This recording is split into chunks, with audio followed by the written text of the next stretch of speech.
Everyone, higher study abroad এর নতুন আরেকটা ভিডিওতে আপনাদের সবাইকে স্বাগতম জানাচ্ছি। বিগত কিছুদিন ধরে আমি চ্যানেলে কোনো ভিডিও আপলোড করিনি। আসলে আমাদের দেশের সার্বিক যে সিচুয়েশন চলছে, নিরীহ ছাত্রছাত্রীদের উপরে সরকারের যে অমানসিক নির্যাতনটা চলছে, এর বাইরে আসলে অন্য কোনো বিষয় নিয়ে চিন্তা করার মতো মানসিক সিচুয়েশন আমাদের কারোরই এখন নেই। তারপরেও যেহেতু মেজরিটি অফ স্কলারশিপের এবং ইন্টারন্যাশনাল প্রোগ্রামগুলো বিভিন্ন ইউনিভার্সিটিতে সেপ্টেম্বর ইনটেক থেকে শুরু হয় এবং সেপ্টেম্বর অলমোস্ট চলে এসেছে, তো এই বিষয়গুলো নিয়ে একটু কথা বলা দরকার, বিশেষ করে যারা হায়ার স্টাডির জন্য দেশের বাইরে যেতে চাচ্ছেন এবং সেপ্টেম্বরে অ্যাপ্লাই করবেন চিন্তা করছেন, তাদের জন্যই আজকের ভিডিওতে আমি টুকটাক কিছু কথাবার্তা বলবো। আমাদের বেশিরভাগ স্টুডেন্টেরই প্রবলেম হচ্ছে আপনারা আসলে জানেন না কোথা থেকে কিভাবে শুরু করবেন হায়ার স্টাডি জার্নিটা। তো আমি আজকে চেষ্টা করব একদম জিরো লেভেল থেকে আপনারা কিভাবে হায়ার স্টাডির জন্য প্রিপারেশনটা শুরু করতে পারেন। তো আমি আজকে মোটামুটি 10টা স্টেপের কথা বলবো। এই 10টা হচ্ছে অবশ্য করণীয় ধাপ এবং এগুলো আপনারা চেষ্টা করবেন যে যেই সেমেস্টারে বা যেই ইয়ারে আপনি অ্যাপ্লাইটা করবেন তার মোটামুটি 1 বছর আগে থেকে এগুলার প্রিপারেশন শুরু করে ফেলা। আর আপনারা কম বেশি সবাই জানেন যে যে সমস্ত দেশে একটা ইনটেক, সেগুলোতে আপনি যে বছর অ্যাপ্লাই করবেন তার পরের বছর থেকে আপনি পড়াশোনা শুরু করতে পারবেন, আর যে সমস্ত দেশে 2টা ইনটেক থাকে সেখানে যে ইনটেকে আপনি অ্যাপ্লাই করবেন পরের ইনটেক থেকে আপনি পড়াশোনা শুরু করতে পারবেন। তো আজকে যে আমি কথাগুলো বলবো এগুলো আপনারা অ্যাপ্লিকেশন শুরু করার 1 বছর আগে থেকে এই প্রিপারেশন গুলা শুরু করে দিবেন। এই 10টা করণীয়র মধ্যে প্রথম যে কাজটা সেটা হচ্ছে আপনার একাডেমিক ডকুমেন্টস, আপনার পাসপোর্ট, ন্যাশনাল আইডি কার্ড এবং বার্থ সার্টিফিকেট। এই ডকুমেন্টস গুলোতে আপনার পার্সোনাল ইনফরমেশন গুলা সব ঠিকঠাক আছে কিনা এটা আপনাদের মিলিয়ে দেখতে হবে। আমাদের বেশিরভাগেরই প্রবলেম থাকে যে এই ডকুমেন্টস গুলোর মধ্যে একটু হেরফের থাকে। এই হেরফের গুলো হতে পারে আপনার নিজের নাম, বাবার নাম, মায়ের নাম বা আপনার স্থায়ী এবং বর্তমান ঠিকানা এই রিলেটেড কিছু প্রবলেম থাকতে পারে। বেশিরভাগেরই প্রবলেম থাকে, দেখা যায় যে একটা ডকুমেন্টসে আপনার নামের প্রথমে মোহাম্মদ বা মোসাম্মদ আছে, অন্যটাতে দেখা যাচ্ছে নেই, বা দেখা যাচ্ছে যে কোনো একটা স্পেলিং মিস্টেক থেকে যেতে পারে। এগুলোও কিন্তু আপনার ভিসা হওয়ার ক্ষেত্রে হিউজ একটা প্রবলেম ক্রিয়েট করতে পারে। সো যদি কোনো প্রবলেম থেকে থাকে সেক্ষেত্রে আপনাদের দ্রুত এই জিনিসগুলো ঠিক করে ফেলতে হবে। সেকেন্ড যে প্রবলেমটা সেটা হচ্ছে অনেকেই দেখা যায় যে একটা স্কলারশিপের অ্যাপ্লিকেশন করবেন কিন্তু স্কলারশিপের অ্যানাউন্সমেন্ট চলে এসেছে, তখন আপনারা জিজ্ঞাসা করছেন যে পাসপোর্ট ছাড়া অ্যাপ্লাই করা যাবে কিনা। প্রথমত আপনি যেহেতু দেশের বাইরে যাবেন বলে ঠিক করেছেন, পাসপোর্ট ম্যান্ডেটরি একটা জিনিস। তো আপনাদের যদি পাসপোর্ট না থেকে থাকে দ্রুত পাসপোর্ট করিয়ে ফেলবেন। আর এখন কিন্তু ই পাসপোর্টটা খুব তাড়াতাড়ি দিয়ে দিচ্ছে, সো পাসপোর্ট করাতে চাইলে কিন্তু খুব বেশি ঝুট ঝামেলা পোহাতে হবে না। আর পাসপোর্ট করার সময় অবশ্যই আপনার academic documents, national ID card এবং বার্থ সার্টিফিকেটের সাথে মিল রেখে ইনফরমেশন গুলা ইনপুট করবেন। নেক্সট যে কাজটা করবেন সেটা হচ্ছে আপনার এসএসসি, এইচএসসি ডকুমেন্টস প্লাস আপনার যদি গ্রাজুয়েশন ডিগ্রি থাকে বা মাস্টার্স ডিগ্রি থাকে, যে ডিগ্রিগুলো থাকবে এই ডিগ্রিগুলার সার্টিফিকেট এবং ট্রান্সক্রিপ্ট এই জিনিসগুলা উত্তোলনের ব্যবস্থা করবেন। আর কোনোটা যদি রানিং থাকে সেক্ষেত্রে তো আপনারা উত্তোলন করতে পারছেন না, সেটা পরবর্তীতে যখন আপনি কমপ্লিট করবেন তখন উত্তোলন করে নেবেন। আর শুধু উত্তোলন করলেই হবে না, এগুলা মিনিস্ট্রি অফ এডুকেশন এবং মিনিস্ট্রি অফ ফরেন অ্যাফেয়ার্স এই জায়গাগুলো থেকে অ্যাটেস্টেশনের ব্যবস্থা করবেন। কারণ হচ্ছে বেশিরভাগ স্কলারশিপে এবং বিভিন্ন ইউনিভার্সিটিতে দেখা যায় যে রিকোয়ারমেন্ট থাকে যে অ্যাটেস্টেড ডকুমেন্টস আপনাদেরকে আপলোড করতে বলতে পারে বা ফিজিক্যালি পাঠাতে বলতে পারে। নেক্সট যে কাজটা করবেন সেটা হচ্ছে ইংলিশ প্রফিসিয়েন্সি, এইটার প্রিপারেশন শুরু করে দিবেন। ইংলিশ প্রফিসিয়েন্সি বলতে আমাদের দেশে সব থেকে প্রচলিত হচ্ছে আইএলটিএস। এটা মোটামুটি সারা বিশ্বের সব জায়গাতেই অ্যাকসেপ্টেড, সো এটার প্রিপারেশন আপনারা শুরু করতে পারেন। আর হ্যাঁ, এই আইএলটিএস এর কিন্তু একটা ভ্যালিডিটি আছে, সেটা হচ্ছে 2 বছরের জন্য ভ্যালিড। সো আপনারা প্রিপারেশন শুরু করবেন এবং পরীক্ষাটাও ওই অনুযায়ী দিবেন যাতে আপনারা অ্যাপ্লাই করার হয়তো 1 মাস আগে পরীক্ষাটা দিয়ে ফেলতে পারেন। আইএলটিএস ছাড়াও টোফেল, জিআরই এগুলোও পরিচিত। তো আপনারা আপনাদের প্রোগ্রাম রিকোয়ারমেন্ট অনুযায়ী যে কোনো একটা ইংলিশ প্রফিসিয়েন্সি টেস্ট দিতে পারেন, তবে প্রিপারেশনটা 1 বছর আগে থেকে শুরু করে দিবেন। আর প্রিপারেশনটা আপনারা কিভাবে করতে পারেন? সেলফ প্রিপারেশন করতে পারেন, অনলাইন বিভিন্ন ভিডিও দেখে প্রিপারেশন নিতে পারেন, বা গ্রুপ স্টাডি করেও কিন্তু আপনারা প্রিপারেশনটা নিজে নিজে শুরু করে দিতে পারেন। নেক্সট যে কাজটা করবেন সেটা হচ্ছে আপনার এডুকেশনাল ইনস্টিটিউশন বা আপনি যদি জব হোল্ডার হয়ে থাকেন, আপনার ওয়ার্ক প্লেসের সুপারভাইজার স্থানীয় এরকম 2 থেকে 3 জন মানুষের সাথে আপনি খুব সুসম্পর্ক রাখবেন, তাদের সাথে কথাবার্তা বলে রাখবেন রিকমেন্ডেশন লেটারের ব্যাপারে।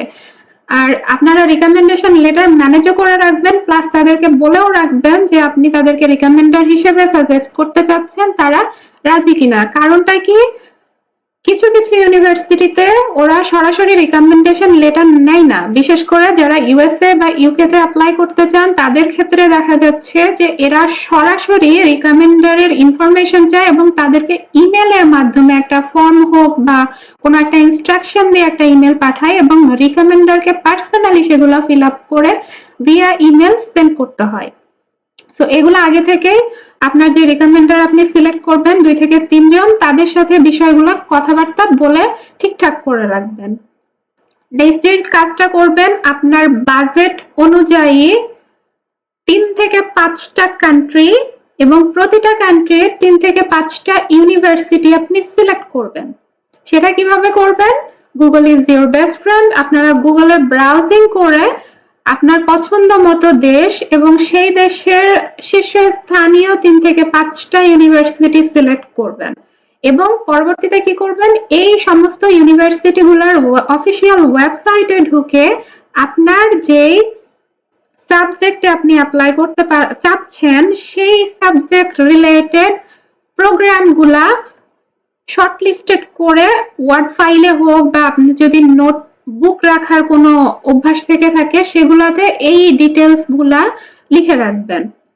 আর এর সাথে সাথে আরেকটা করবেন, সেটা হচ্ছে যেই ইউনিভার্সিটি বা যেই সাবজেক্ট বা প্রোগ্রাম আপনি সিলেক্ট করছেন এগুলার ডেডলাইন নোট করে রাখবেন।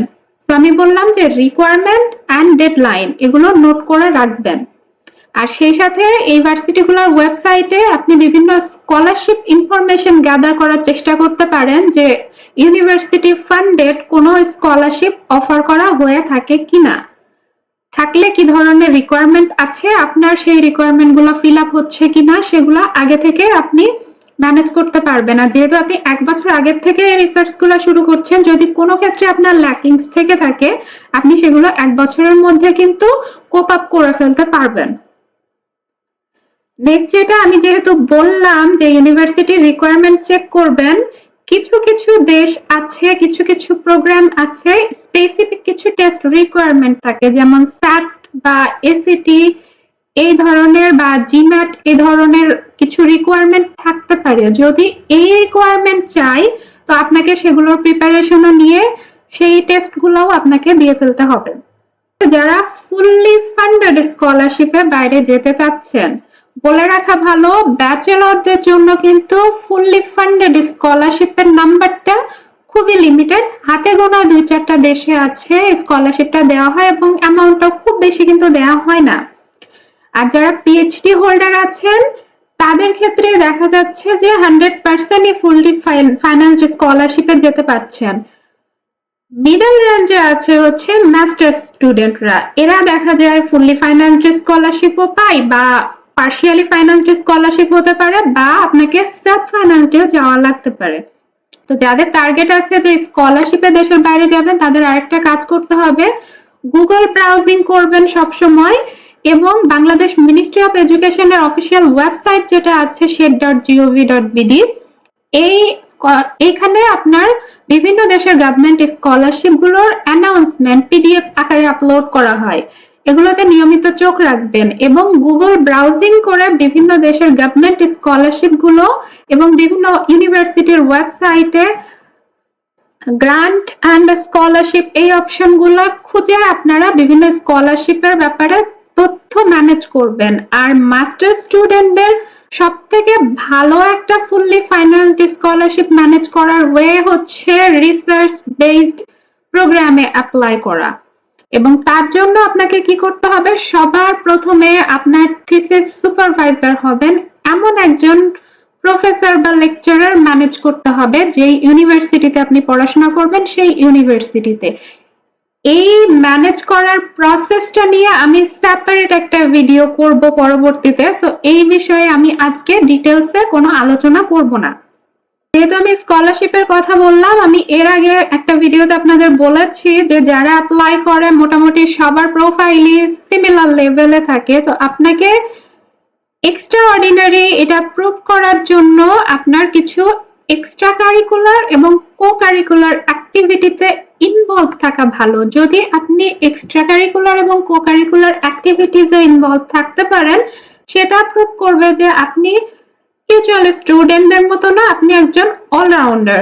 সো এইগুলোর পাশাপাশি আপনি এক্সট্রা কারিকুলার এবং কো কারিকুলার অ্যাক্টিভিটিস এর সাথেও নিজেকে ইনভলভ করতে পারেন। সেটা কিভাবে করবেন, বিভিন্ন ভলান্টিয়ার অর্গানাইজেশন থাকে। আপনি যদি ইউনিভার্সিটির স্টুডেন্ট হন, সেই ক্ষেত্রে দেখা যায় আপনার নিজ নিজ ডিপার্টমেন্টে বা ইউনিভার্সিটিতেও বিভিন্ন স্টুডেন্ট অ্যাসোসিয়েশন থাকে, যেমন বিভিন্ন ক্লাব থাকে।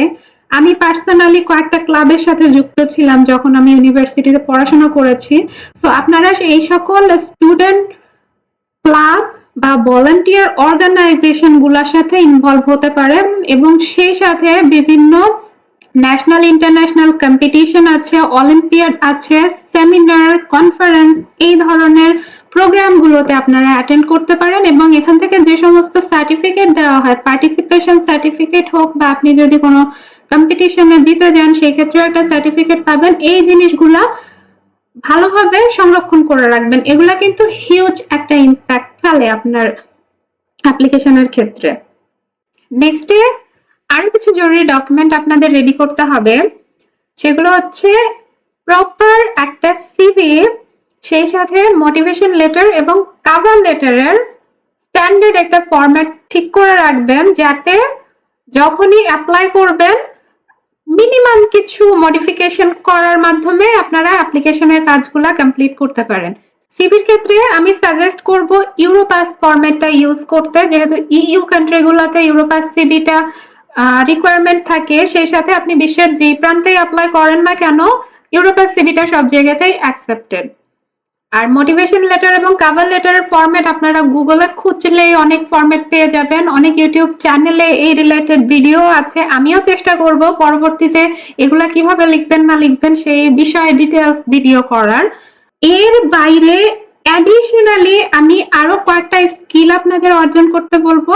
এগুলা হচ্ছে আপনার নিজের পার্সোনাল বেনিফিটের জন্য, এগুলো আপনার ইউনিভার্সিটির অ্যাডমিশনের ক্ষেত্রে হেল্পফুল হবে না। এই কাজটা হচ্ছে, কয়েকটা কাজ আছে।